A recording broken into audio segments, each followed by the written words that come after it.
بسم الله الرحمن الرحيم. السلام عليكم ورحمة الله وبركاته. الحمد لله رب العالمين. الحمد لله حمدا يوافي نعمه ويكافئ مزيده. لك الحمد يا ربنا كما ينبغي لجلال وجهك وعظيم سلطانك. وأشهد أن لا إله إلا الله وحده لا شريك له. وأشهد أن سيدنا محمدا عبد الله ورسوله. اللهم صل وسلم وبارك على عبدك ورسولك النبي الأمي سيدنا محمد وعلى آله وأزواجه وذريته وصحابته والتابعين ومن تبعهم بإحسان إلى يوم الدين. أما بعد، فاللهم إنا نسألك علما نافعا ورزقا طيبا وعملا صالحا متقبلا. Jamaah kajian yang dirahmati dan dimuliakan Allah Azza wa Jalla, Alhamdulillah Allah Azza wa Jalla memberikan kesempatan kita untuk kembali lagi berjumpa, untuk kembali lagi bertemu. Dan pertemuan ini kita berharap kepada Allah, sebagaimana pertemuan orang-orang yang beriman di antara mereka, harapan kita dalam pertemuan-pertemuan orang-orang yang beriman adalah pertemuan-pertemuan yang dibangun dan didasari karena saling mencintai karena Allah Jalla wa'ala. Maka semoga Allah Jalla wa'ala menjadikan kajian pada malam hari ini adalah kajian yang mana Allah Azza wa Jalla bukakan pintu rahmat di dalamnya, bukakan pintu maghfirah di dalamnya, bukakan pintu ilmu yang bermanfaat, bukakan keberkahan dari waktu serta usia yang kita miliki. Jamaah sekalian yang dirahmati dan dimuliakan Allah Azza wa Jalla, pada malam hari ini kita akan berbincang bersama, kita akan berkisah bersama tentang Abul Bashar, ayahnya manusia, yaitu Adam alaihi salam. Namun sebelum sampai kepada Adam alaihi salam, kita perlu menyadari bahwasanya Allah Azza wa Jalla ketika menurunkan Al-Quran, Allah tidak hanya sebatas menjelaskan perintah-perintah dan larangan-larangan, tapi Allah Azza wa Jalla juga mengisahkan kisah-kisah, terutama kisah-kisahnya para nabi dan rasul. Wa kullan naqussu 'alaika min anba'ir rusuli ma nuthabbitu bihi fuadak. Salah satu tujuan kisahnya para nabi dan rasul adalah sebagaimana firman Allah Azza wa Jalla, wa kullan naqussu 'alaika min anba'ir rusul ma nuthabbitu bihi fuadak, untuk menguatkan, untuk meneguhkan hati. Karena dalam kisahnya para nabi dan rasul kita akan mendapati banyak pelajaran, sehingga salah satu tujuan Allah Azza wa Jalla ketika mengisahkan, menceritakan kisahnya para nabi dan rasul itu adalah linuthabbita bihi fuadak, untuk meneguhkan hatimu. Dan khitab ini atau seruan ini diturunkan kepada Rasulullah dan berlaku juga pada umatnya yang membaca, mentadabburi, mempelajari kisah-kisah para nabi dan rasul. Kisah-kisah Al-Quran beragam. Ada kisah-kisah yang bercerita tentang satu kelompok manusia yang di dalamnya tidak disebutkan tentang nabi dan rasul. Ada juga di sana tentang kelompok manusia yang di dalamnya ada nabi dan rasul. Ada juga seperti kisahnya Adam alaihissalam, yang mana Adam sebagai manusia pertama, tidak ada manusia lain ketika Adam diciptakan. Tapi nanti Adam akan ada interaksi, akan ada komunikasi dengan para malaikat dan juga nanti dengan iblis. yang akan kita simak bersama-sama. Maka tentu tujuan dari kita mempelajari atau mendengarkan kisah-kisah para nabi dan rasul sebagaimana Allah Azza wa Jalla telah tegaskan. Dan sebaik-baik kisah yang Allah Azza wa Jalla kisahkan adalah kisahnya para nabi dan rasul. Maka dari itu Allah Azza wa Jalla mengulang-ulang kisahnya para nabi dan rasul di berbagai surat. Berbeda dengan kisah sebagian orang yang disebutkan Allah dalam Al-Quran.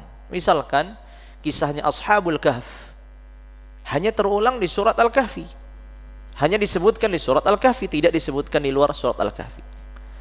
Begitu juga kisah-kisah yang lainnya, misalkan Ashabul Jannah atau Ashabul Jannatain, hanya terulang atau disebutkan misalkan di surat misalkan Al-Ma'arij dan seterusnya.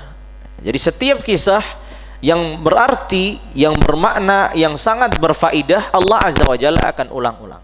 Makanya kalau kita melihat dari kisahnya para nabi dan rasul, kisah yang paling banyak Allah sebutkan adalah kisahnya Bani Israel. Bani Israel dengan Musa. Begitu juga tidak kalah kisahnya para nabi yang lain, termasuk Nabiullah Adam. Kisahnya Nabiullah Adam disebutkan di surat Al-Baqarah, di surat Al-Imran, di surat Al-Hijr, di surat Taha, dan surat-surat yang lainnya diulang-ulang dengan berbagai variasi, dengan berbagai cara Allah Azza wa Jalla menyampaikan kisah Adam ini.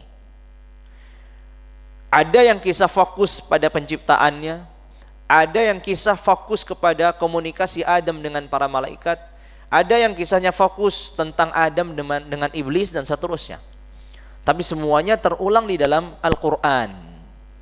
Semakin banyak terulang, itu menunjukkan Allah Azza wa Jalla ingin menegaskan tentang pelajaran-pelajaran yang bisa diambil seorang muslim dalam kehidupannya, dalam kesehariannya.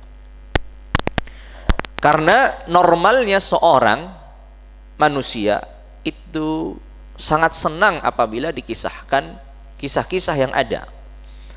Tapi jangan sampai kisah-kisah yang ada ini hanya sebatas lewat sebagai kisah yang menjadi mungkin bagi sebagian orang hanyalah bacaan dan hiburan, lalu kemudian tidak bisa mengambil pelajaran dari kisah-kisah yang Allah Azza wa Jalla sebutkan.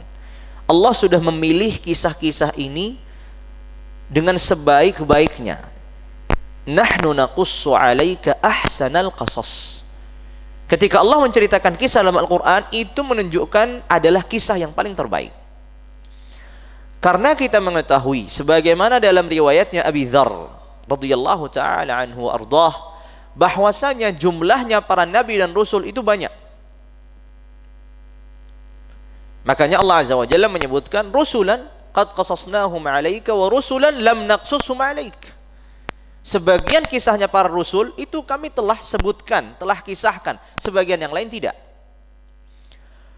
Dalam riwayat Abi Dzar radhiyallahu taala anhu ardah, walaupun dalam sebagian lafadznya dilemahkan oleh sebagian ulama, menceritakan bahwasanya jumlahnya para nabi itu 124.000. Jumlahnya para nabi itu 124.000. Lalu kemudian jumlahnya para rasul itu lebih daripada 300 rasul. Karena kita mengetahui bahwasanya ada perbedaan antara nabi dan rasul, antara para nabi dan para rasul. Terlepas itu, maka kita kembali lagi kepada kisahnya Nabiullah Adam alaihissalam. Allah Azza wa Jalla telah menciptakan langit dan bumi. Sebelumnya Allah Azza wa Jalla telah menciptakan arsy. Allah Azza wa Jalla menciptakan qalam, pena, untuk menuliskan segala sesuatu yang terjadi sampai hari kiamat. Sebelumnya Allah Azza wa Jalla telah menciptakan malaikat. Sebelumnya Allah Azza wa Jalla telah menciptakan surga dan neraka. Sebelumnya Allah Azza wa Jalla telah menciptakan jin. Setelah itu semua, baru kemudian Allah Azza wa Jalla ciptakan Nabiullah Adam, manusia pertama. Allah Azza wa Jalla berfirman tentang jin itu diciptakan sebelum Adam, wal jan khalaqnahu min qablu min naris samum. Dan jin itu kami ciptakan sebelumnya, yaitu sebelum Adam. Sehingga Adam ini bisa dikatakan makhluk terakhir yang Allah Azza wa Jalla ciptakan. Allah Azza wa Jalla menciptakan Adam tepatnya sebagaimana disebutkan dalam riwayat hadis yang sahih adalah pada sore hari Jumat sebelum maghrib. Pada sore hari Jumat sebelum maghrib, Allah Azza wa Jalla ciptakan Adam. Allah ciptakan Adam dari apa? Dari turab, dari tin, dari salsal. Begitu bahasa Al-Quran. Disebutkan dalam periwayatan bahwasanya ketika Allah Azza wa Jalla akan menciptakan Adam, maka Allah Azza wa Jalla mengambil berbagai macam sampel tanah dari bumi ini, kemudian dijadikan satu bagian. Makanya kata Rasulullah dalam hadis ini melanjutkan bahwasanya Allah Azza wa Jalla menciptakan Adam ini dari satu genggaman, yang genggaman itu Allah campur berbagai macam tanah yang ada di bumi ini.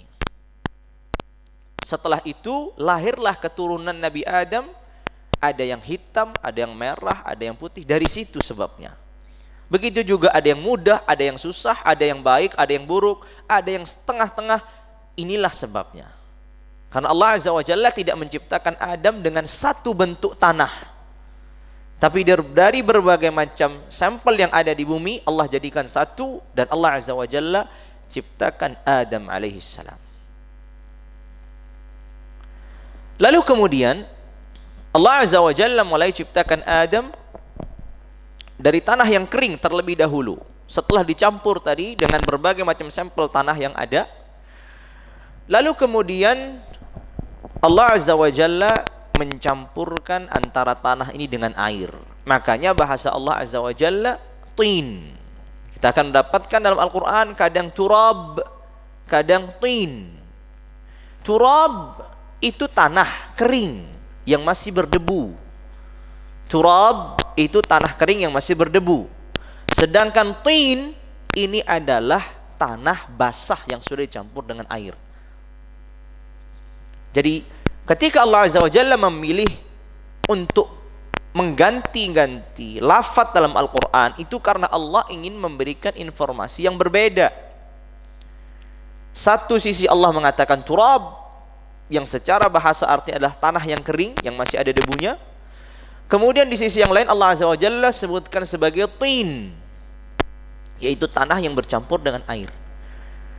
Di dalam surat yang lain Allah Azza wa Jalla menyebutkan bahwasanya Adam diciptakan dari salsalin kal fakhar atau min hama'in masnun.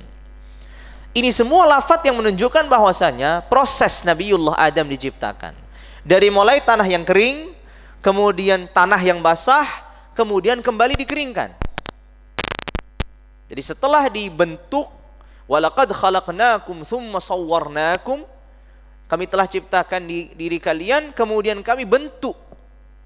Setelah terjadi pembentukan ini, dari tadinya tin yang bercampur dengan air, tanah bercampur dengan air, kemudian dibentuk, lalu dibiarkan oleh Allah Azza wa Jalla mengering tanah itu. Maka disebut salsalin atau min hama'in masnun. Tanah yang sudah dikeringkan mengeluarkan bau, karena kan ini dicampur dengan tanah, campur dengan air. Tanah yang sudah dicampur dengan air kemudian dikeringkan akan ada bau. Makanya baunya Allah Azza wa Jalla sebutkan min hama'in masnun. Ya, ada baunya, kemudian juga tanah ini menjadi kering. Lalu kemudian Allah Azza wa Jalla juga katakan salsal, sehingga tanah yang kering ini, tanah yang kuat ini, ketika dipukul dia berbunyi. Sebagaimana layaknya kalau kita mengetahui proses pembuatan mungkin mangkok atau sesuatu yang terbuat dari tanah liat, ketika dipukul maka dia akan ada bunyi yang nyaring. Makanya salsala artinya ada bunyinya. Dalam proses penciptaan ini kita perlu mengetahui bahwasanya Adam alaihissalam Allah Azza wa Jalla khususkan dengan satu kekhususan yang tidak diberikan kepada makhluk yang lain, yaitu Allah Azza wa Jalla menciptakan Adam dengan tangannya. Allah Azza wa Jalla menciptakan Adam dengan tangannya. Makanya ketika Allah Azza wa Jalla marah kepada iblis, Allah bertanya, kenapa engkau tidak sujud dengan ciptaan yang aku ciptakan? Khalaqtu biyadai, aku ciptakan dengan kedua tanganku. Ya, aku ciptakan dengan kedua tanganku. Ketika Adam dalam posisi dikeringkan sama Allah, ini belum ada ruhnya, iblis datang melihat-lihat sebagaimana disebutkan dalam riwayatan yang sahih. Lalu kemudian iblis menyadari bahwasanya Adam ini makhluk ajwaf. Makhluk ajwaf itu maksudnya makhluk yang diciptakan dan memiliki rongga. Sehingga iblis menyimpulkan bahwasanya makhluk yang diciptakan dalam kondisi demikian itu makhluk yang lemah, tidak kuat. Karena rongga itulah yang membuat dia lemah. Maka kemudian setelah iblis mengetahui Adam yang sudah diciptakan dalam bentuk seperti ini, iblis melihat dan mengamati Adam alaihissalam sebelum ditiupkannya ruh. Lalu dia mendapati Adam ini makhlukun ajwaf. Maksudnya makhlukun ajwaf, makhluk yang diciptakan Allah Azza wa Jalla dan memiliki rongga dalam dirinya, dalam tubuhnya. Maka iblis menyimpulkan bahwasanya Adam ini makhluk yang lemah. Adam ini makhluk yang lemah. Disebutkan dalam periwayatan bahwasanya Adam ini tingginya situna dhira'an, 60 hasta. Tingginya Adam 60 hasta. Dalam riwayat Ahmad secara khusus Rasulullah menyebutkan bahwasanya sedangkan lebarnya ada 7 hasta. Jadi tingginya 60 hasta, lebarnya 7 hasta. Besar, raksasa gitu kalau bahasa kita. Dan kelak manusia seluruhnya ketika masuk ke dalam surga dalam ciptaan Adam. Maksudnya tubuhnya besar. Ya, tidak seperti kondisi kita hari ini. Makanya disebutkan dalam hadis Rasulullah setelah menyebutkan ciptaan aslinya Adam, lalu kemudian famazalal khalq atau famazalan nas yanqus. Manusia terus berkurang secara fisiknya. Ya, secara ketinggiannya terus berkurang. Tidak sebagaimana Adam alaihissalam diciptakan pertama kali. Walaupun sebesar ini ciptaannya, tentu kalau dibandingkan dengan malaikat-malaikat Allah, jauh lebih besar malaikat Allah ciptaannya. Makanya iblis ketika melihat tidak terlalu heran dengan ciptaan Adam, bahkan ia mengatakan ini Adam makhluk yang lemah. Apalagi nanti kita akan mengetahui diskusi Allah Azza wa Jalla dengan iblis yang ia menyombongkan dirinya karena asal usulnya yang lebih baik menurut dirinya daripada asal usul Adam. Lalu kemudian setelah Allah Azza wa Jalla membiarkan Adam ini kering, kemudian baru Allah Azza wa Jalla meniupkan ruh kepada Adam. Jadilah Adam. Jadilah Adam alaihi salam. Tentu sebelum proses penciptaan Adam, Allah Azza wa Jalla sudah mengabarkan kepada malaikat bahwasanya Allah akan menciptakan manusia. Wa idz qala rabbuka lil malaikati inni ja'ilun fil ardi khalifah. Jadi sebelum diciptakan Adam, sebelum proses penciptaan Adam, Allah Azza wa Jalla sudah mengabarkan para malaikat akan menciptakan Adam. Maka malaikat mengatakan, qalu ataj'alu fiha may yufsidu fiha wa yasfiku ad-dima wa nahnu nusabbihu bihamdika wa nuqaddisu lak. Mereka berkata kepada Allah, apakah engkau akan menjadikan makhluk-makhluk yang akan melakukan kerusakan di permukaan bumi ini saling membunuh di antara mereka? Pertanyaannya, dari mana malaikat mengetahui kalau manusia akan melakukan itu? Di sini para ahli tafsir berbeda.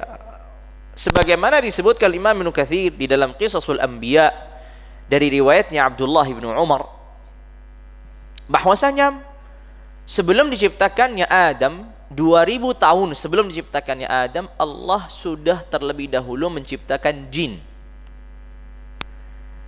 Dan penciptaan jin ini lebih dahulu daripada penciptaan Adam, Allah sebutkan dalam Al-Quran, wal jan khalaqnahu min qablu min naris samum.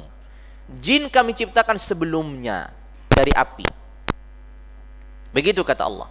Tapi berapa lama sebelumnya? Itu disebutkan dalam atharnya Abdullah bin Umar Ibn Khattab radhiyallahu ta'ala anhuma wa ardahuma, 2000 tahun sebelum diciptakan Adam. Lalu kemudian dinukilkan Imam Ibnu Katsir dalam Qisasul Anbiya bahwasanya jin setelah diciptakan mereka ditempatkan di bumi. Lalu mereka melakukan kerusakan, saling membunuh, merusak bumi ini dan seterusnya. Di situ kemudian Allah Azza wa Jalla mengirimkan malaikat-malaikatnya untuk membasmi para jin ini. Lalu kemudian mereka menyingkir di pinggiran-pinggiran beberapa pulau. Di pinggiran-pinggiran beberapa pulau. Intinya, sebagian ahli tafsir mengatakan, kenapa malaikat mengatakan, apakah engkau ya Allah akan menjadikan makhluk yang merusak bumi, saling membunuh? Itu dari mana mereka tahu? Karena mereka sudah memiliki pengalaman sebelumnya yang berkaitan dengan kondisi jin. Sehingga malaikat tidak perlu lagi ada makhluk yang kalau pada akhirnya juga melakukan kerusakan, saling membunuh dan seterusnya. Kalau engkau memerlukan atau kami ini sudah cukup untuk apa? Menyembah Allah Azza wa Jalla. Qalu ataj'alu fiha man yufsidu fiha wa yasfiku dima wa nahnu nusabbihu bihamdika wa nuqaddisu lak. Sudah cukup kami yang menyembahmu, memuliakan dirimu, mensucikanmu dan seterusnya. Enggak perlu lagi makhluk-makhluk yang mereka akan melakukan kerusakan, mereka akan saling membunuh dan seterusnya. Kata Allah, qala inni a'lamu ma la ta'lamun. Aku mengetahui apa yang kalian tidak ketahui. Intinya Allah Azza wa Jalla sudah berfirman tentang penciptaan Adam sebelum diciptakan kepada malaikat. Dan Allah memerintahkan kepada mereka, jikalau nanti Allah Azza wa Jalla ciptakan Adam dan sudah sempurna penciptaannya, maka malaikat diharuskan untuk sujud. Idz qala rabbuka lil malaikati inni khaliqun basharan min tin fa idza sawaituhu wa nafakhtu fihi min ruhi faq'u lahu sajidin. Kalau sudah sempurna maka sujudlah kalian. Di sini Adam sempurna. Setelah Allah Azza wa Jalla gabungkan antara jasad dan ruh. Dan setiap manusia pada dirinya tergabung dua hal ini, jasad dan ruh. Dan manusia yang diciptakan dari tanah hanyalah Adam. Sedangkan kita diciptakan min maniyyi yumna. Makanya ayat-ayat yang menyebutkan bahwasanya manusia diciptakan dari tanah, itu maksudnya manusia pertama, yaitu Adam, bukan kita. Kalau kita diciptakan Allah dari maniyyin yumna, dari air mani. Bergabungnya air mani laki-laki dan air mani perempuan wanita, kemudian dibesarkan di rahim itu. Makanya jangan salah memahami bahwasanya kita secara langsung diciptakan dari tanah, bukan kita, tapi Adam yang secara langsung diciptakan dari tanah. Sedangkan manusia per orangnya kita setelah Nabiullah Adam itu diciptakan dari min maniyyi yumna.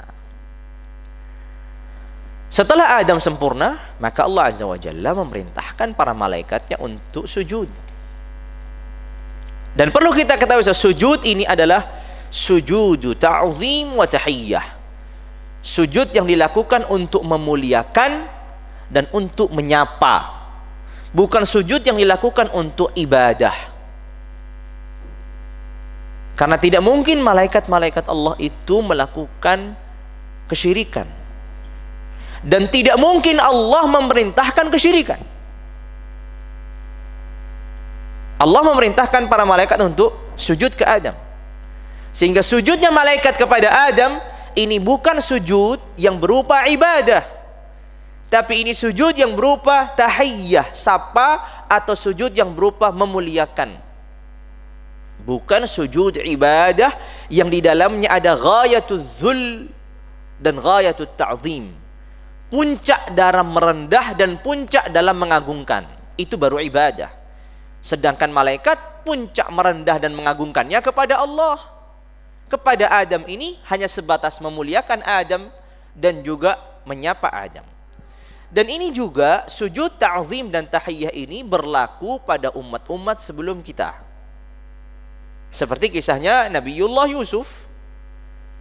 Setelah sekian lama kemudian bertemu dan seterusnya, kan dikisahkan Allah Azza wa Jalla bahwasanya sebelum ia mendapatkan musibah yang dia alami, kan dia mengatakan kepada inni ra'aitu ahada asyara kaukaban wasyamsa wal qamara ra'aituhum li sajidin.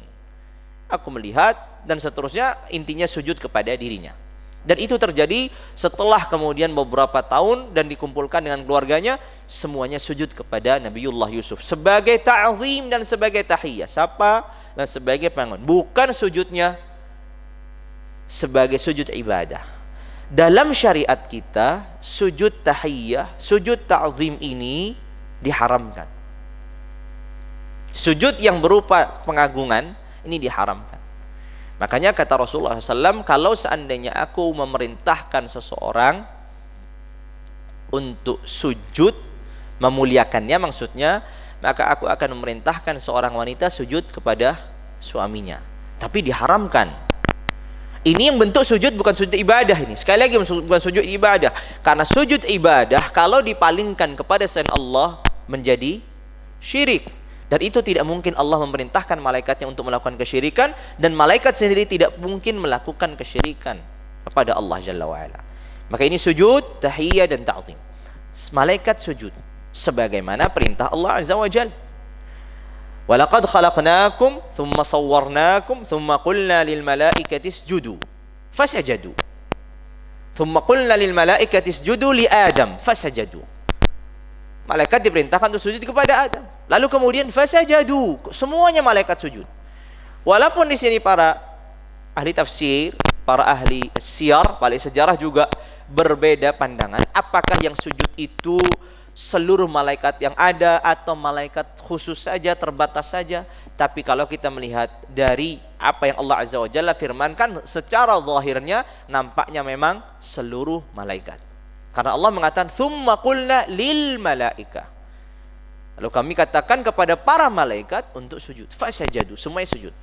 Qala illa iblis lam yakun minas sajidin. Kecuali iblis.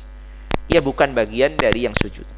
Pertanyaannya, apakah iblis ini bagian dari malaikat atau bukan bagian dari malaikat? Yang diperintahkan adalah malaikat. Lalu apa salahnya iblis ketika tidak sujud? Kan dia tidak diperintahkan. Jawabannya, iblis juga ikut diperintahkan. Ini sebelum kita berdiskusi apakah iblis itu malaikat atau bukan malaikat. Tapi secara khusus iblis juga diperintahkan. Dan itu Allah Azza wa Jalla sebutkan di dalam surat Al-A'raf. Allah berfirman, qala ma mana'aka alla tasjuda idh amartuk. Kata Allah Azza wa Jalla, ma mana'aka, apa yang menghalangimu untuk sujud ketika aku memerintahkanmu? Berarti di sini Allah bukan hanya memerintahkan para malaikat saja, tapi Allah juga memerintahkan iblis secara khusus. Terlepas nanti iblis ini bagian dari malaikat atau bukan bagian dari malaikat, tapi secara khusus iblis memang mendapat perintah untuk sujud. Makanya kalau orang bertanya, kan perintahnya kepada malaikat. Iblis, apa salahnya dia tidak sujud? Di surat Al-A'raf Allah sebut bahwasanya Allah memerintahkan iblis. Makanya Allah bertanya, kenapa kamu tidak mau sujud padahal aku sudah perintahkanmu? Berarti iblis memang diperintah. Lalu kemudian, apakah iblis ini bagian dari malaikat atau bukan? Kalau kita melihat dari ayatnya, Allah Azza wa Jalla ketika berfirman, fasajadu illa iblis, mereka sujud kecuali iblis. Dalam bahasa Arab ada namanya uslubul istithna, pengecualian. Pengecualian ini dalam bahasa Arab sah saja, yang dikecualikan itu berbeda dari yang disebutkan sebelumnya. Contoh, dalam bahasa Arab sah kalau dikatakan ja'al mudarrisuna illa tullab, para guru telah datang kecuali para murid.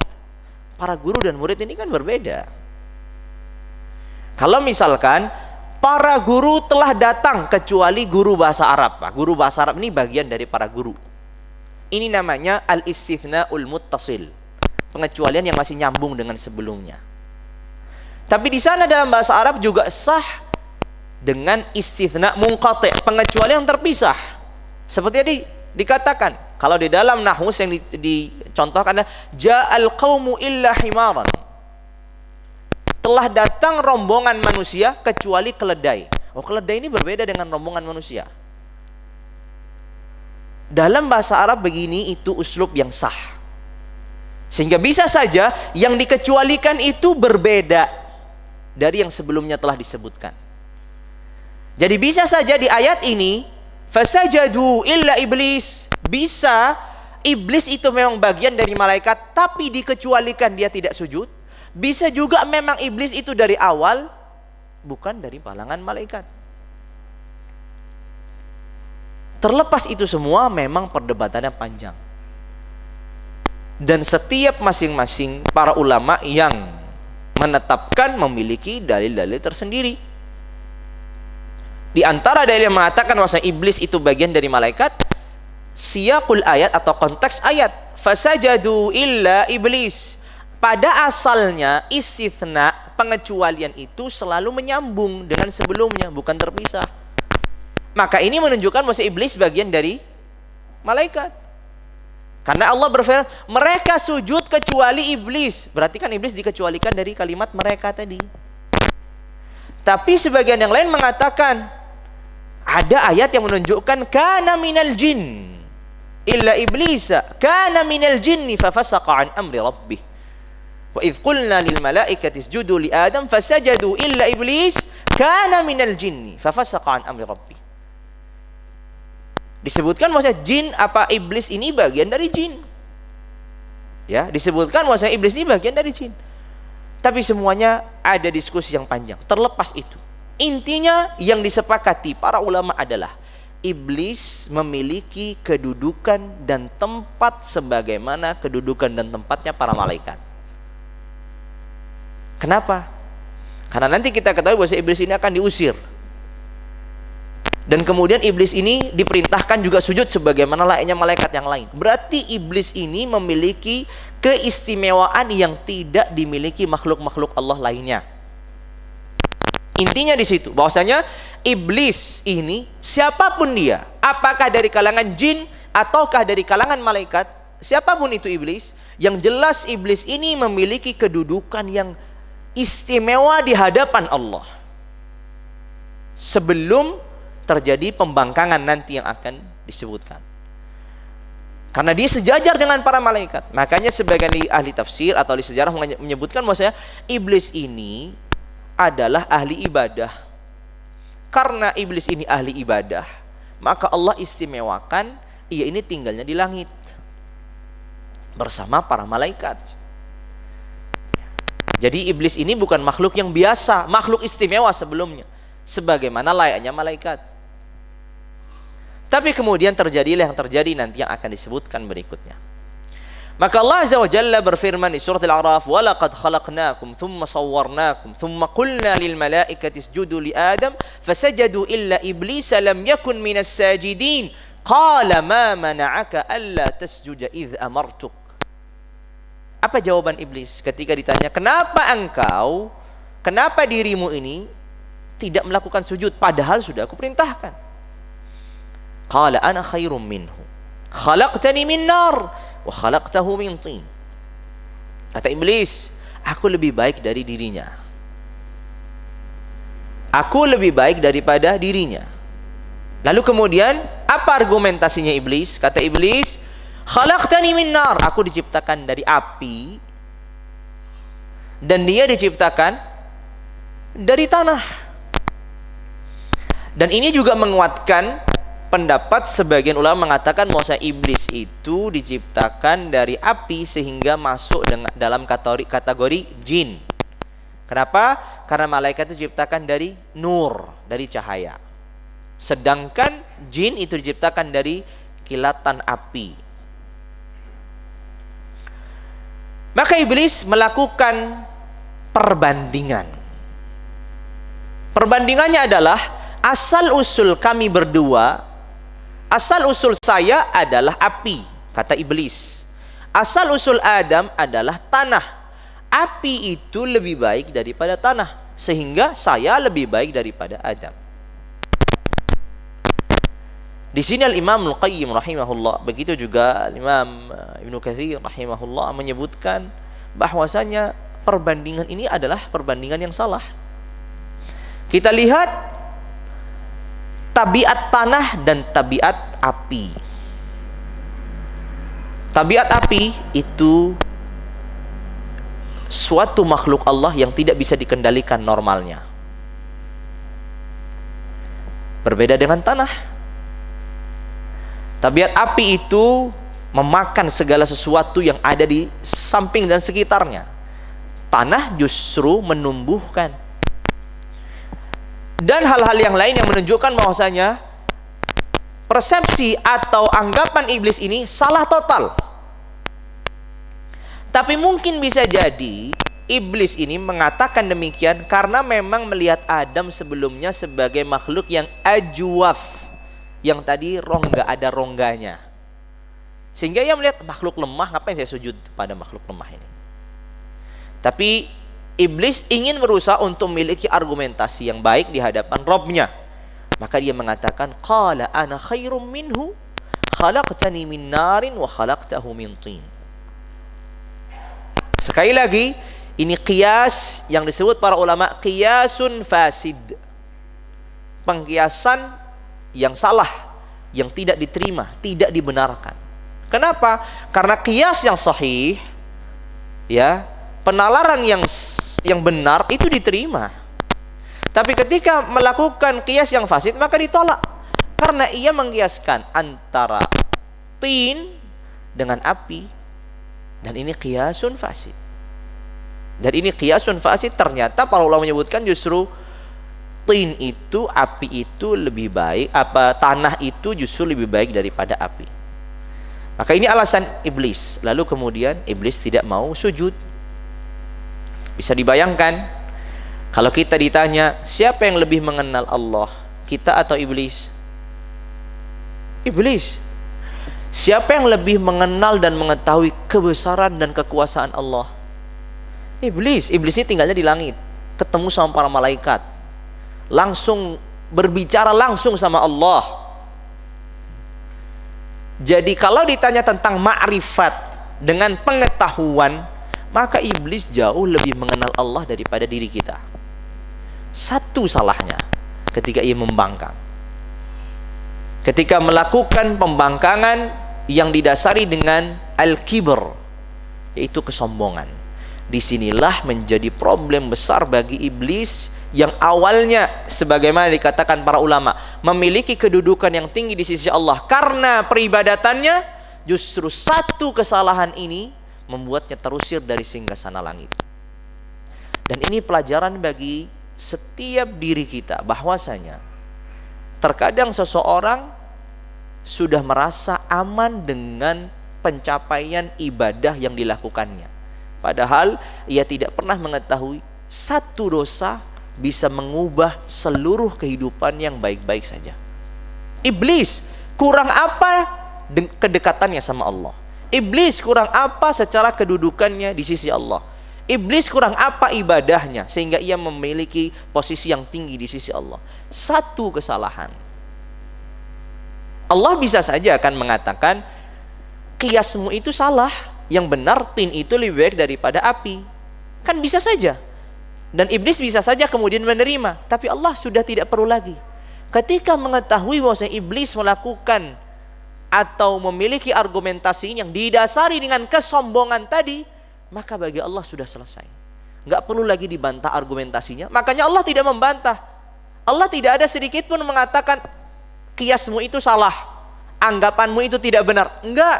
Setelah itu langsung kata Allah, ihbit, turun dari langit, tanpa ada argumentasi yang dilakukan oleh Allah Jalla wa'ala. Makanya inilah proses sampai iblis itu membangkang dan tidak mau sujud. Ini sudah waktu isya. Adzan dulu. Oh ya, silakan. Kita lanjutkan. Setelah iblis ditanya oleh Allah Azza wa Jalla mengapa dirinya tidak sujud pada Adam, maka di sini iblis menjawab dengan argumentasinya. Allah Azza wa Jalla tidak membalas argumentasi iblis. Allah hanya membalas dengan kata-kata qala fahbit minha fama yakunu laka an tatakabbara fiha fakhruj innaka minas saghirin. Allah langsung mengatakan qala fahbit minha, keluar, turun darinya. Dari mana? Dari langit, di mana di situ para malaikatnya ada. Allah turunkan, Allah perintahkan iblis untuk keluar dari singgasana langit.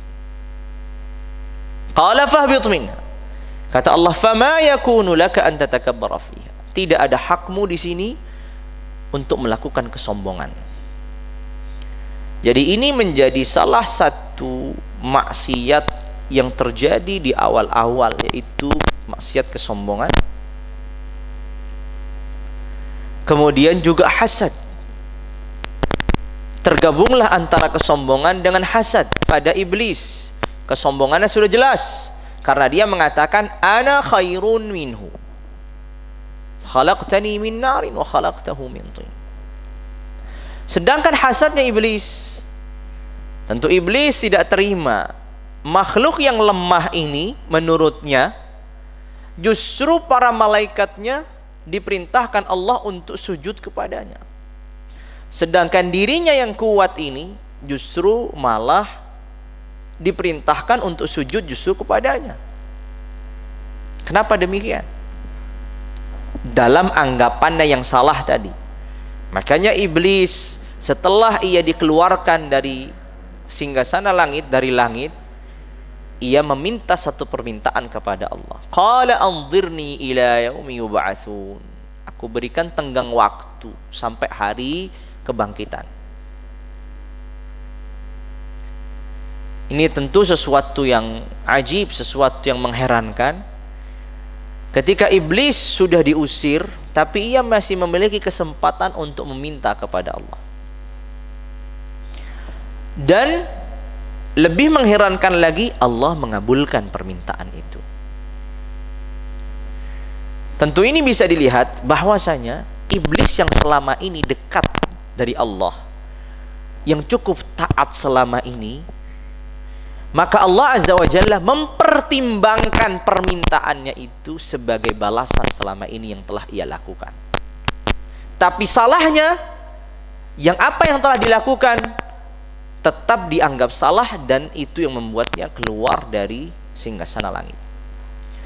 Kesalahan iblis ini yang akhirnya membuatnya dia keluar dari langit adalah kesalahan yang tidak pernah diampuni oleh Allah sampai hari kiamat. Hari kiamat disebutkan oleh Rasulullah SAW bahwasanya iblis ini pada hari kiamat nanti sujud di hadapan Allah. Iblis, makhluk yang paling sombong, itu sujud di hadapan Allah. Tapi tentu tidak ada gunanya lagi. Sebagaimana ucapan Fir'aun ketika sudah tenggelam, amantu annahu la ilaha illalladzi amanat bihi banu Israel. Aku beriman kepada Allah yang tiada Tuhan kecuali Tuhan yang diimani Bani Israel. Tapi kata Allah, al-an, apakah sekarang? Wa qad asaita qabl, kamu sudah bermaksiat sebelumnya, enggak ada diterima sama Allah, enggak diterima. Maka iblis dikeluarkan. Kata iblis, anzirni ila yaumi yub'atsun. Aku minta diberi tenggang waktu sampai dibangkitkan, hari kebangkitan. Qala innaka minal munzarin. Kata Allah, engkau termasuk orang-orang atau termasuk bagian yang diberi kesempatan untuk lama sampai hari kiamat. Allah aminkan, Allah kabulkan apa yang diminta iblis. Lalu kemudian iblis mengancam. Ini diskusi Allah dengan iblis nih. Kata iblis, qala fa bima aghwaytani. Lihat bagaimana bahasa Allah membahasakan iblis. Qala fa bima aghwaytani, karena engkau telah menyesatkanku. Ini kata iblis kepada Allah. Karena engkau telah menyesatkanku. Padahal dia sendiri yang membuat dirinya sesat. Tapi lihat kata iblis dengan kesombongan dan keangkuhannya. Qala fa bima aghwaytani, karena engkau telah menyesatkanku, la aq'udanna lahum shiratakal mustaqim. Aku akan duduk di jalan mereka, di jalan lurus mereka, maksudnya aku akan halangi manusia-manusia keturunan Adam untuk bisa sampai kepadamu. Iblis tidak terima. Karena iblis selama ini sudah berada di jalan yang lurus. Hanya satu kesalahan menghancurkan seluruh apa yang telah dibangunnya. Maka iblis tidak terima kalau kemudian ada anak-anak Adam yang iblis sudah menganalisa bahwa anak-anak Adam ini lemah. Artinya iblis mungkin bisa menganalisa bahwa anak-anak Adam ini tidak akan bisa lebih hebat daripada iblis ketika beribadah. Justru mereka masuk ke dalam surga, mendapatkan balasan yang baik. Kenapa diri saya yang setelah melakukan banyak hal justru dihukum seperti ini? Maka ia mengatakan, la aq'udanna lahum shiratakal mustaqim, thumma la'atiyannahum min baini aydihim wa min khalfihim wa an aymanihim wa an syama'ilihim wa la tajidu aktsarahum syakirin. Iblis mengancam kepada Allah. Allah mengatakan, aku akan datangi mereka dari hadapan mereka, dari depan mereka, dari belakang, kanan, kiri. Tapi tidak disebutkan atas dan bawah. Tidak disebutkan atas dan bawah. Ya, kata Allah Azza wa Jalla, kata iblis ini Allah bahasakan, katanya apa? Qala la'atiyannahum min baini aydihim, di hadapan mereka, wa min khalfihim, dari belakang mereka, wa an aymanihim, dari samping kanan mereka, wa an syama'ilihim, dan dari kiri mereka. Itulah cara iblis memesatkan manusia. Kalau dia jalan ke depan, bisa ditarik ke belakang, tarik kanan, tarik kiri, di depan dihadang. Tapi ketika manusia itu hubungannya, ta'alluqnya, keterkaitannya dengan yang di atas, yaitu Allah Jalla wa'ala, maka iblis tidak bisa melakukan apa-apa.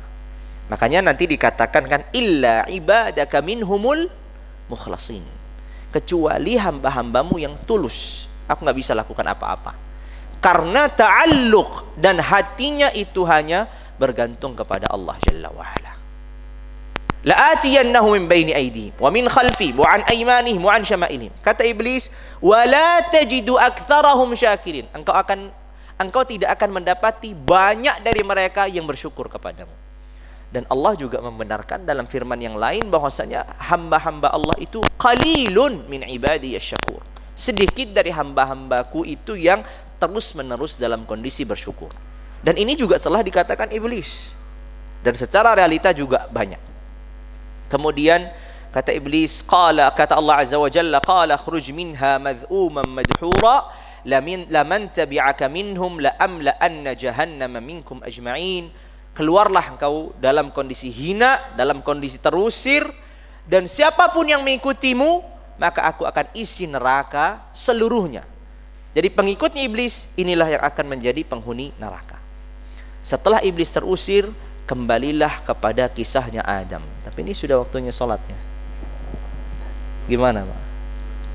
Kurang, itu sudah suara. Monggo silahkan aja kalau saya. Diselesaikan ya. Silahkan saja, kalau saya nggak ada masalah insya Allah.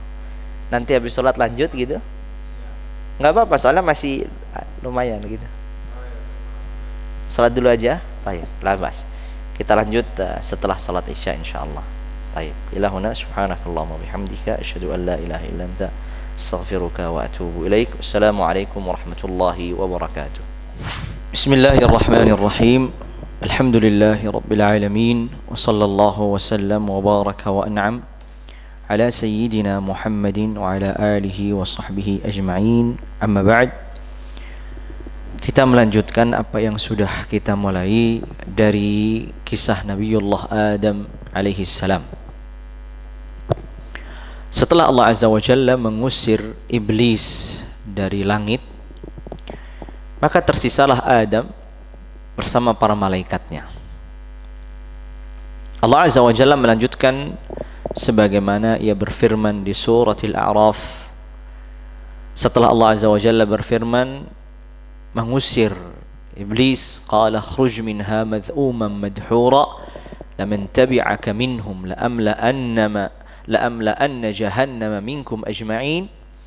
Lalu kemudian Allah berfirman, wa ya Adam uskun anta wa zawjukal jannah fakula min haitsu syi'tuma wa la taqraba hadhihi asy-syajarata fatakuna minadh dhalimin. Iblis sudah terusir, tapi Adam masih tersisa. Para malaikatnya masih tersisa. Allah Azza wa Jalla mengatakan kepada Adam, ya Adam uskun anta wa zawjukal jannah. Dari zahir ayat ini, sebagaimana dikatakan oleh Imam Ibnu Katsir, bahwasanya Adam diberikan atau diciptakan untuknya istri yang kita kenal dengan Hawa itu sebelum masuk ke dalam surga, bukan setelah di dalam surga, tapi sebelumnya. Kenapa Allah berfirman secara zahir ayat ini, ya Adam uskun anta wa zawjukal jannah. Perintahnya datang kemudian, wahai Adam, tinggallah dirimu dan istrimu dan pasanganmu di surga.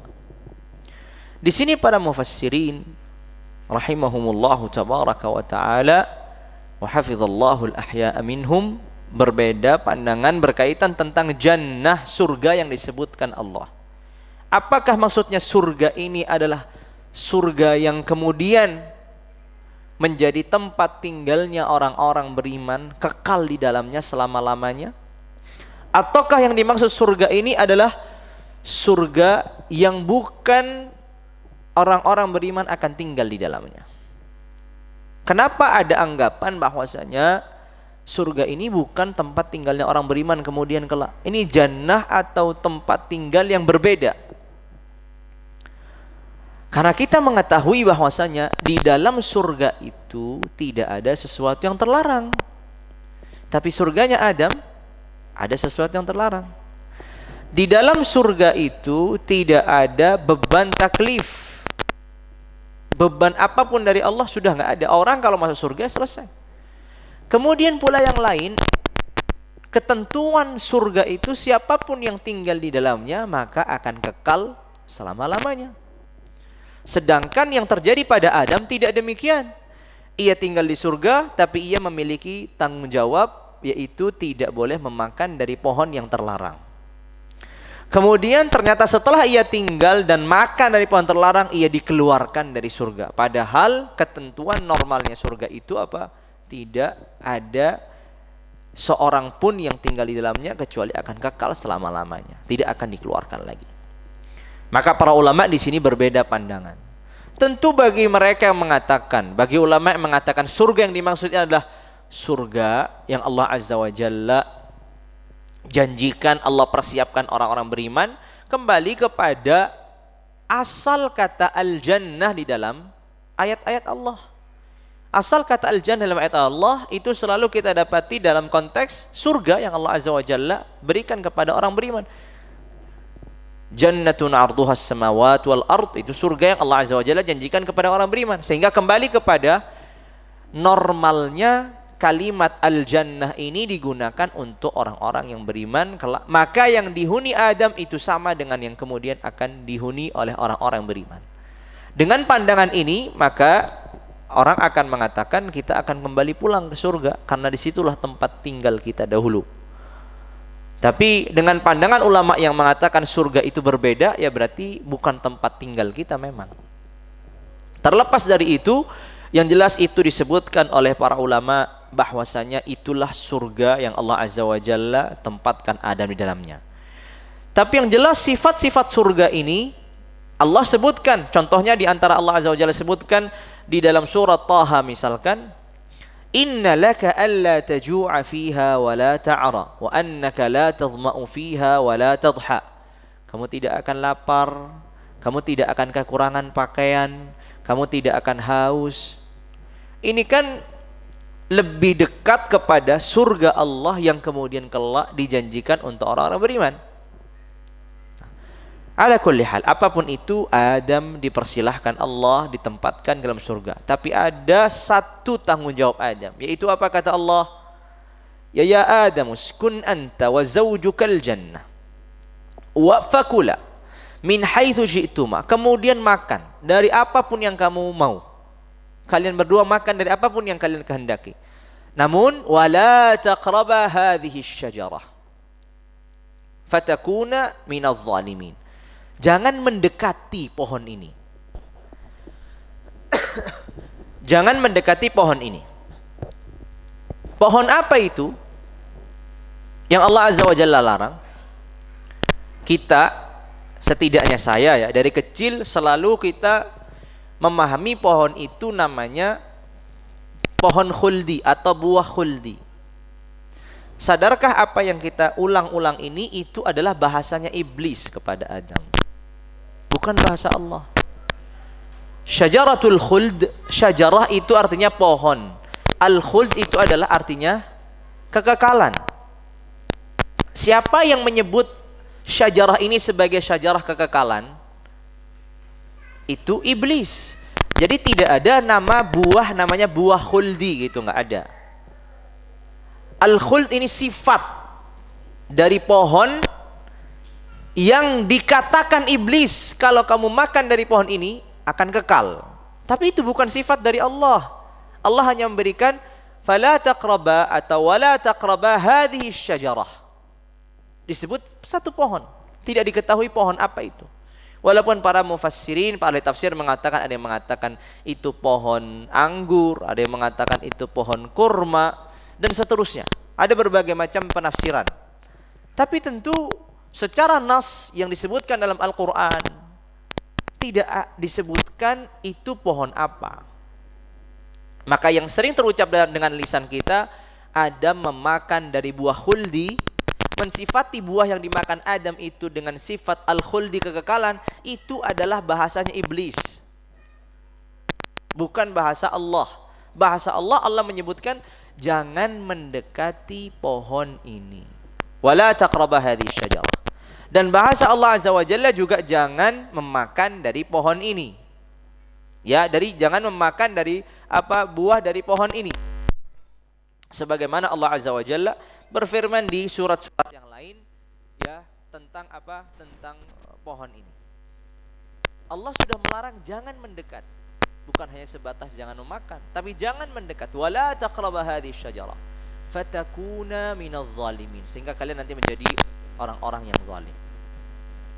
Disinilah iblis akan merealisasikan, menerapkan apa yang telah dikatakan Allah kepada Allah. Kan iblis tadi mengatakan setelah diusir, kata iblis, qala anzirni ila yaumi yub'atsun, qala innaka minal munzirin, qala fabima aghwaytani la'aq'udanna lahum siratakal mustaqim thumma la'atiyannahum min bayni aydihim wa min khalfihim wa an aymanihim wa an syama'ilihim wa la tajidu aktsarahum syakirin.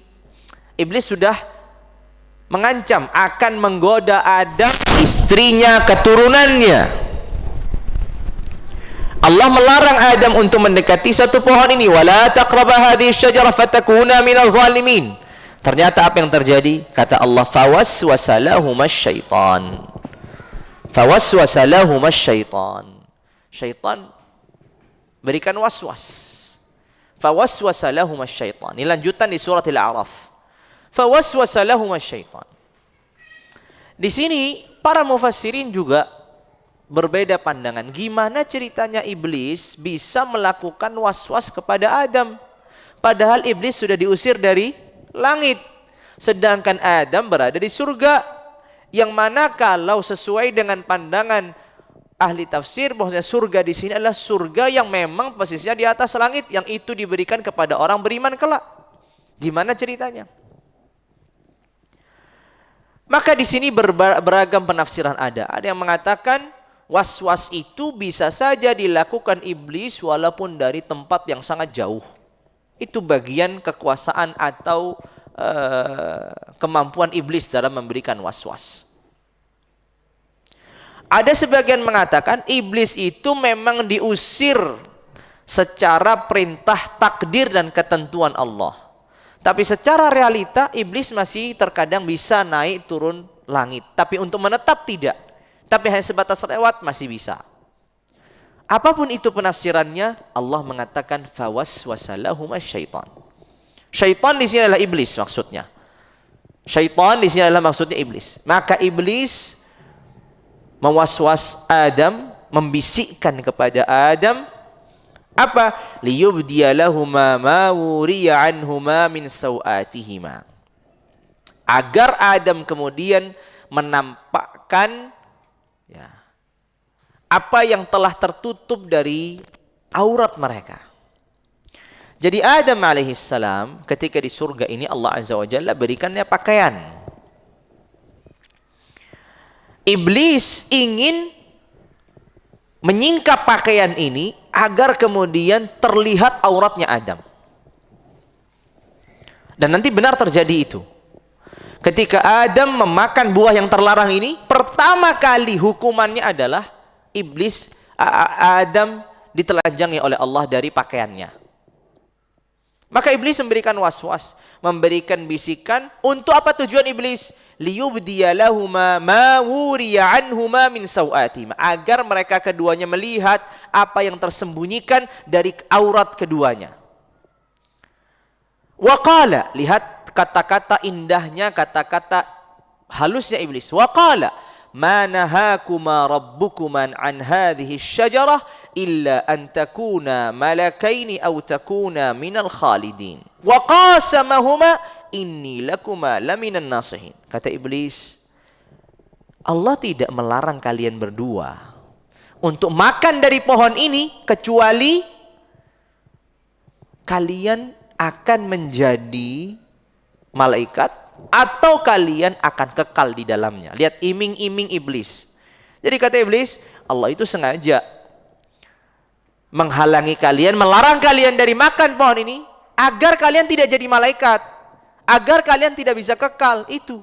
Jadi kalau kalian nanti makan, maka kalian akan berubah menjadi malaikat, tentu memiliki kedudukan yang luar biasa di sisi Allah, atau menjadi orang yang kekal di dalam surga. Adam yang sudah melihat karunia, anugerah, kenikmatan surga, normalnya sebagaimana manusia, maka dia ingin kekal di dalamnya, atau setidaknya menjadi malaikat Allah yang sama sekali tidak memiliki syahwat, hanya menyembah kepada Allah Jalla wa'ala. Iblis dengan cara inilah ia masuk kepada Adam. Wa qala ma nahakuma rabbukuman hadhihi syajarah illa an takuna malakain aw takuna minal khalidin. Allah tidak melarang kalian kecuali karena agar kalian itu tidak jadi malaikat atau kalian tidak kekal di dalamnya. Kalau kalian makan, maka jadi malaikat atau kekal. Pilihannya dua. Kedua-duanya tentu baik bagi Adam. Maka kemudian Allah Azza wa Jalla melanjutkan di surat Al-A'raf, wa qasamahuma inni lakuma laminan nasihin. Iblis ini bersumpah. Jadi nasihat. Kata iblis bersumpah, ya, bersumpah demi Allah bahwasanya aku ini sedang menasehati kalian berdua. Lihat, dia bersumpah, ia mengatakan kata-katanya ini sebagai nasihat, dan sarannya ini baik.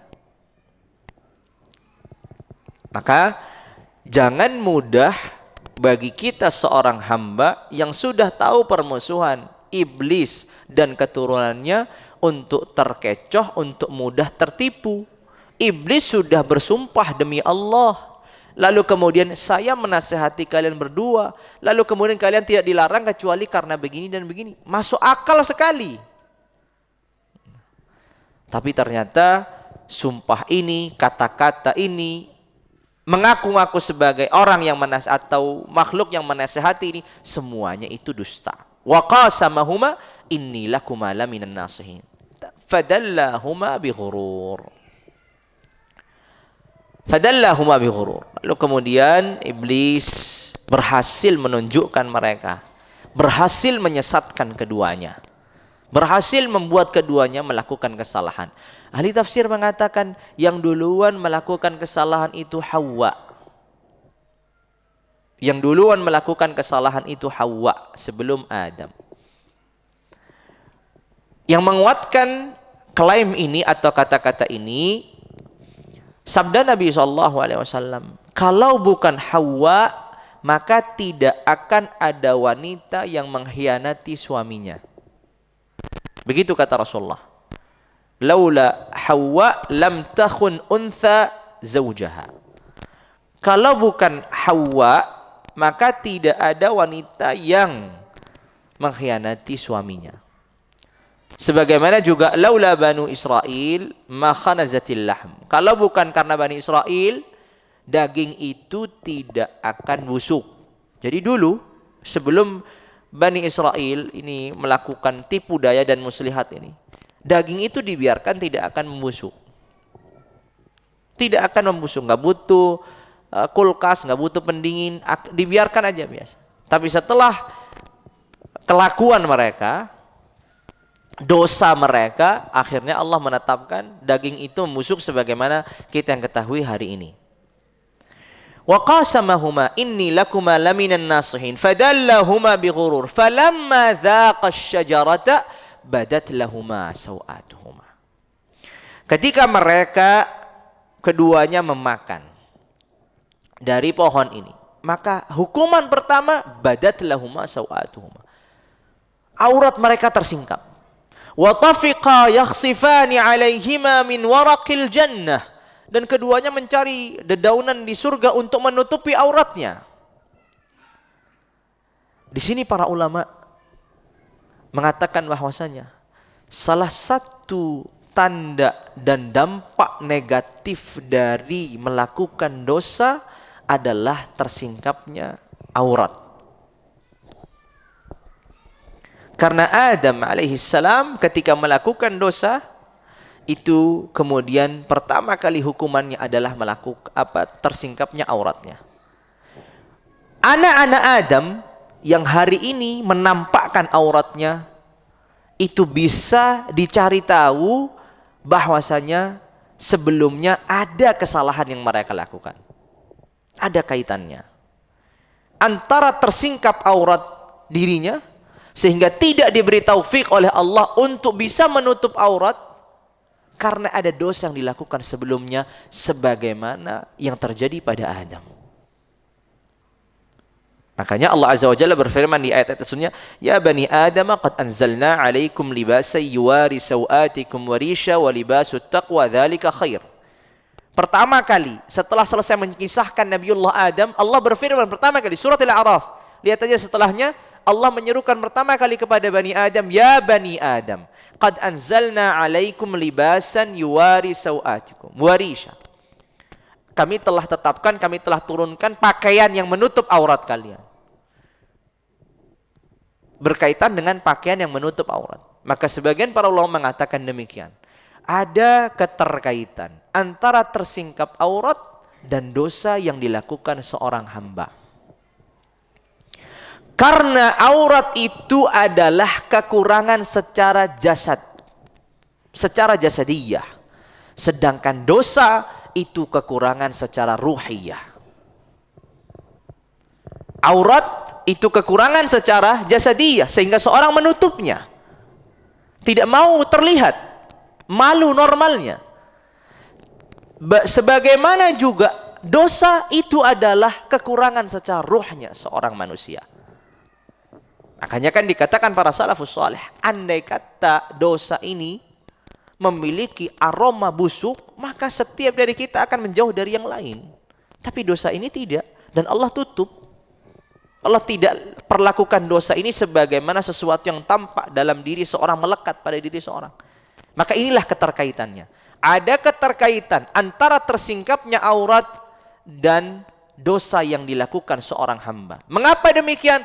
Karena aurat itu kekurangan secara jasadiyah seorang hamba, dan dosa itu kekurangan secara maknawiyah yang terjadi pada ruh seorang hamba. Tidak tampak memang ada melekat dosa pada dirinya, tapi ketika itu terjadi maka akan membawa juga tersingkap aurat secara jasadnya.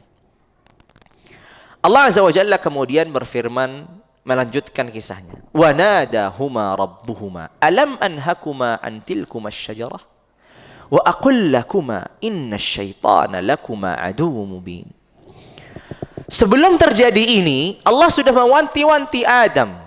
Sebelum terjadinya Adam makan dan Hawa makan dari pohon yang terlarang ini, Allah sudah mengingatkan Adam.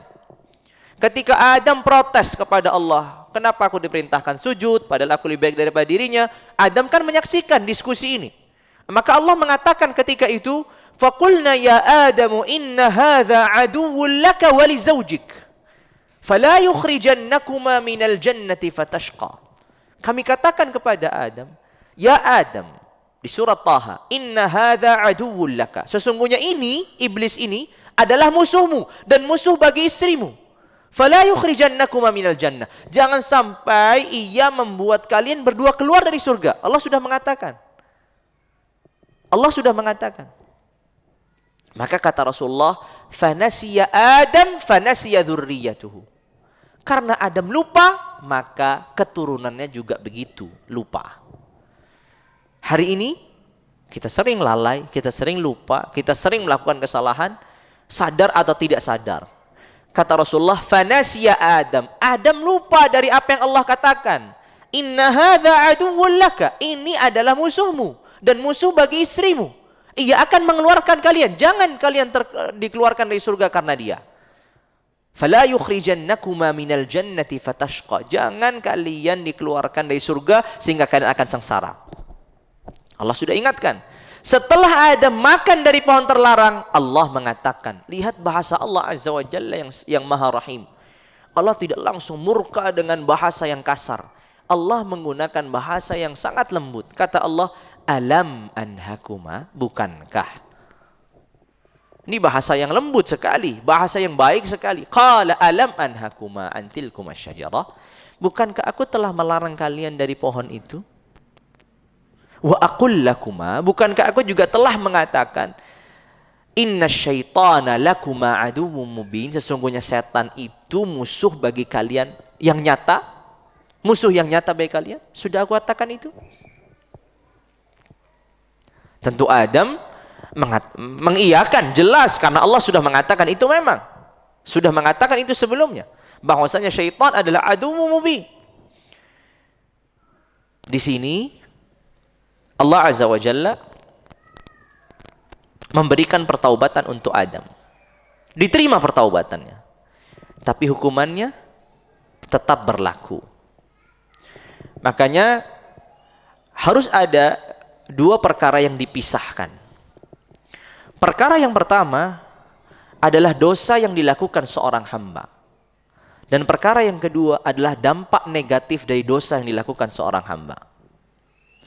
Dosa yang dilakukan seorang hamba ini bisa diampuni oleh Allah dengan pertaubatan seorang hamba. Dosa yang dilakukan seorang hamba ini bisa diampuni oleh Allah dengan pertaubatan seorang hamba. Seorang hamba bertaubat dari dosa yang pernah dilakukan, Allah ampuni, Allah hapus dari catatan amalnya. Bahkan terkadang sebagaimana dalam sebagian ayat Allah Azza wa Jalla mengganti dosanya ini dengan pahala. Sebagaimana yang terjadi di akhir surat Al-Furqan. Yubaddilullahu sayyiatihim hasanat. Allah ganti dosa-dosa mereka jadi pahala. Ini dosa.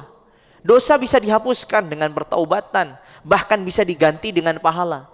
Tapi ingat yang kedua, atharudz dzamb, dampak negatif dari dosa. Kita tadi sudah banyak lewat dampak negatif dari dosa yang terus-menerus terjadi dan tidak dihapuskan.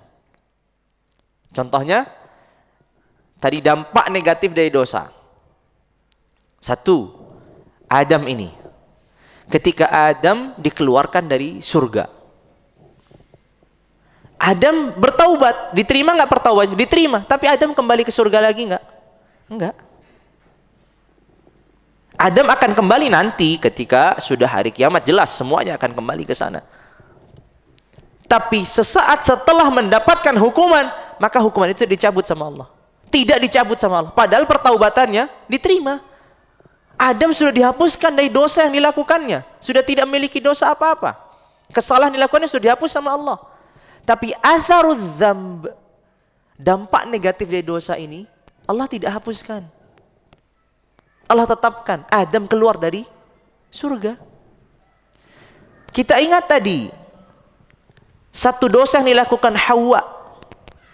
Ketika ia berkhianat kepada suaminya, ia mendahului suaminya untuk makan dari yang buah terlarang atau pohon yang terlarang. Itu kemudian dampaknya ini kepada keturunannya. Laula Hawa ma lam takhun untha zaujaha. Kalau bukan karena Hawa, maka seorang istri itu tidak akan mengkhianati suaminya. Jadi ini yang perlu dipisahkan antara dua hal. Makanya dalam keseharian kita sering kali kita mendapatkan mungkin seorang sudah bertaubat, diampuni sama Allah, diberikan pahala oleh Allah, tapi ujian hidupnya masih terus berlanjut. Bisa jadi itu bukan karena dosanya yang tidak dihapuskan, dosanya mungkin sudah diterima, taubatnya sudah diterima, tapi efek negatif, dampak negatif dari dosa yang selama ini dilakukan masih berlaku pada dirinya. Dan itu terjadi jelas pada Adam alaihissalam.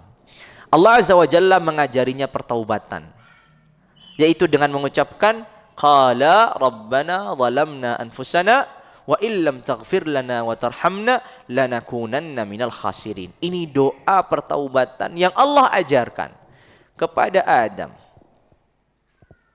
Setelah Adam melakukan kesalahan, kemudian Allah kembali terima. Inilah keagungan Allah, kasih sayang Allah Azza wa Jalla yang sangat luas. Adam yang melakukan dosa, siapa yang mengajarkan untuk bertaubat? Allah yang mengajarkan untuk bertaubat. Allah yang mengajarkan kalimat-kalimat pertaubatan itu. Kemudian Allah pula yang menerima pertaubatannya. Dari Allah dan kembali kepada Allah. Bukan inisiatif dari Adam. Bukan inisiatif dari Adam. Allah yang mengajarkan Adam untuk mengucapkan kata-kata ini. Rabbana zalamna anfusana wa illam taghfir lana wa tarhamna lanakunanna minal khasirin. Ini salah satu doa yang sangat bermanfaat bagi seseorang setelah melakukan dosa. Adalah doanya, ikrarnya, pertaubatan dari Adam alaihissalam. Rabbana zalamna anfusana wa illam taghfir lana wa tarhamna lanakunanna minal khasirin. Tuhan kami telah menzalimi diri kami. Zalamna anfusana wa illam taghfir lana. Jikalau Engkau tidak mengampuni kami, tidak merahmati kami, maka kami sungguh menjadi bagian dari orang-orang yang merugi.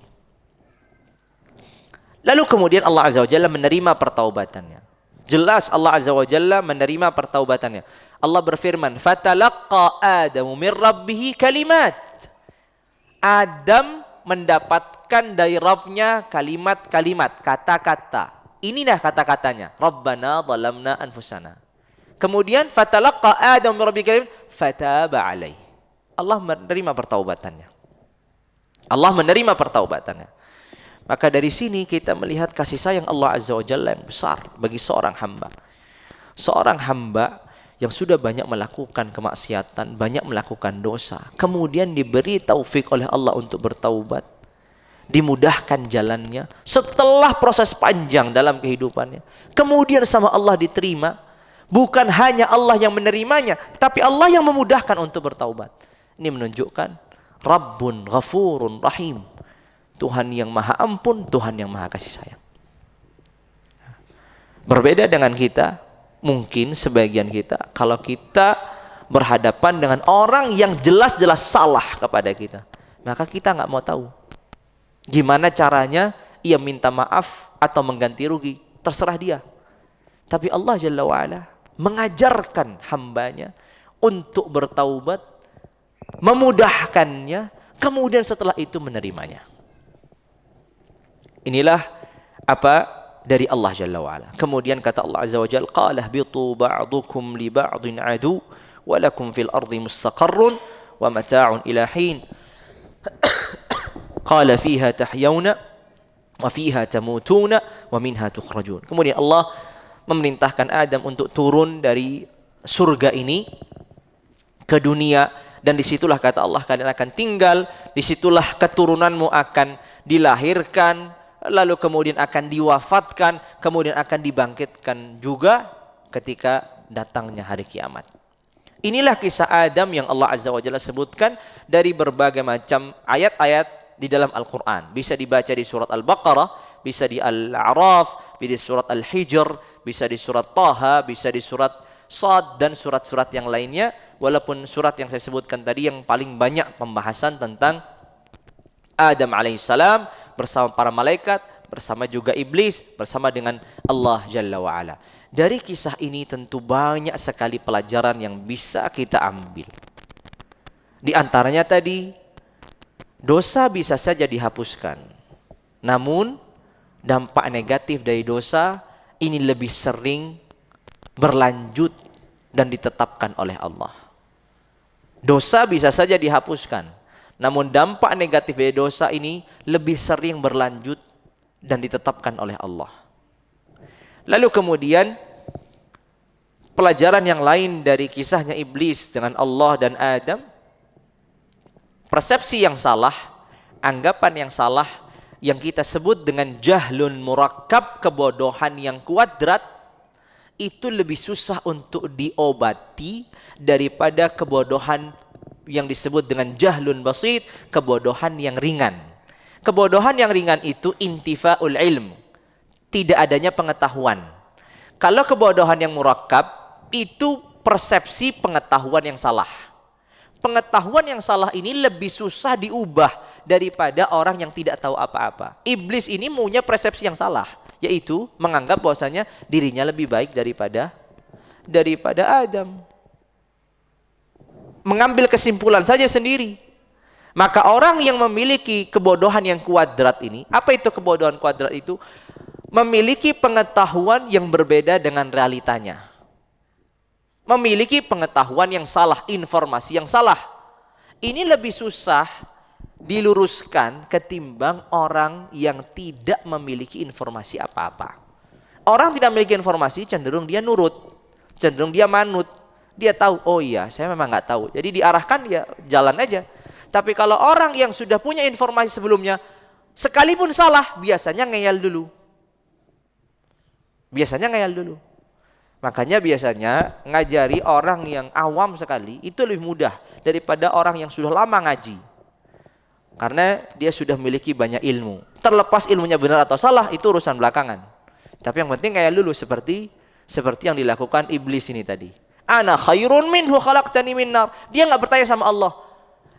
Kalau seandainya dia mau membuktikan pemahaman ini benar atau salah, kan harus tanya dulu sama Allah.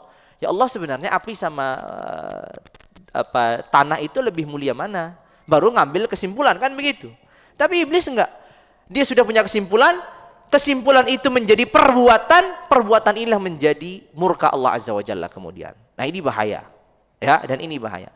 Kemudian dorongan sombong, dorongan hasad, ini dua penyakit di mana seseorang apabila memilikinya, sekalipun ia adalah orang yang paling taat kepada Allah, maka harus berhati-hati. Dua penyakit hati ini, al-kibru, kesombongan, dan hasad.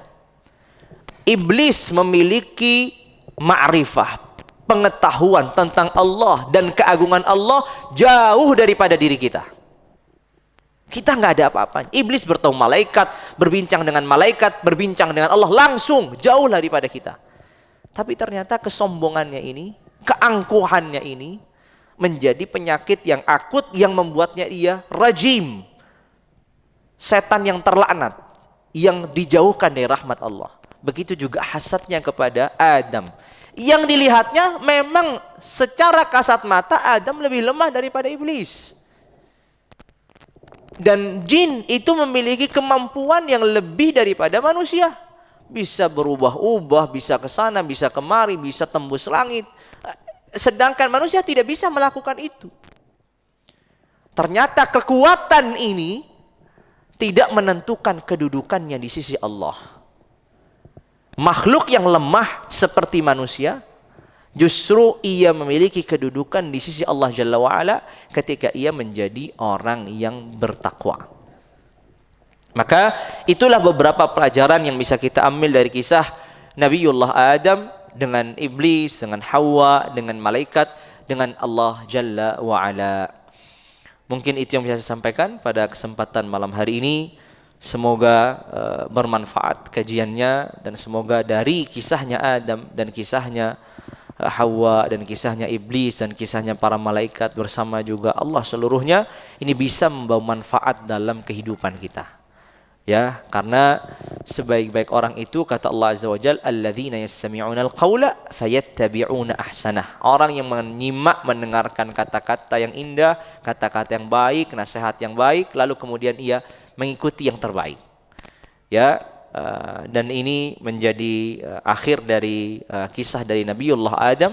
Semoga pada kesempatan berikutnya kita bisa melanjutkan kisah-kisah dari para nabi dan para rasul tentang tentang kehidupan mereka, dakwah mereka dan seterusnya. Baik, mungkin itu saja. Kita tutup dengan kafaratul majlis. Subhanakallahumma bihamdika asyhadu an la ilaha illa anta astaghfiruka wa atubu ilaik. Wassalamualaikum warahmatullahi wabarakatuh.